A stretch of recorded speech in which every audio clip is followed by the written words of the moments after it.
এই টাইপের প্রবলেমগুলো আমরা জাস্ট কয়েক সেকেন্ডের ভিতরে সলভ করে ফেলতে পারি। আমরা কি করব, যে মানটা দেয়া থাকবে, মানটা দেওয়ার আগে আমাদের ফরম্যাটটাকে দেখতে হবে। a-1/a ইকুয়াল একটা ভ্যালু দেয়া থাকলে a³ - 1/a³ এর যদি মান বের করতে বলে, তাহলে আমরা সেই টেকনিকটা অ্যাপ্লাই করব।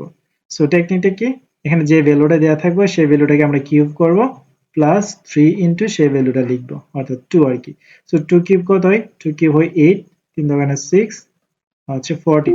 সো আমাদের অ্যান্সার হচ্ছে 14। ওকে, তো সূত্রটা কি? আরো শর্টকাট আমি সূত্রটা দিয়ে দিই। সূত্রটা হচ্ছে মান কিউব প্লাস হচ্ছে 3 ইনটু মান। ওকে, তো এই হচ্ছে শর্টকাট ফর্মুলাটা মনে রাখবা। যদি মাইনাস থাকে দুইটা, যদি দুইটাই মাইনাস থাকে, এখানেও মাইনাস থাকে, এখানেও মাইনাস থাকে, তাহলে সূত্রটা মনে রাখবা মান কিউব প্লাস 3 ইনটু মান। এখানে যে মান দেয়া থাকে 2 3 4 5 6 এখানে বসায় দিবা, কিউব করবা, গুণ করবা, হয়ে যাবে। সো ইন ডিটেইলস আমরা এখন আবার করি। a কিউব মাইনাস b কিউবের নরমাল অনুসিদ্ধান্ত কি?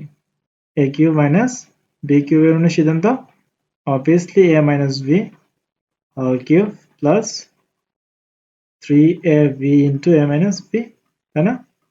সো এখন আমরা মান কত বসাবো? 2 বসাবো। সো 2 কিউব, এটা কাটা 3 ইনটু 2। ওকে, তো 2 কিউব 8, 3 দোকানে 6, 14। সো এভাবে মূলত অ্যান্সারটা আসে আর কি। তো ইন ডিটেইলস শিখে রাখবা, শর্টকাট নিয়মে শিখে রাখবা, যেটা কাজে আসে সেটা অ্যাপ্লাই করবা।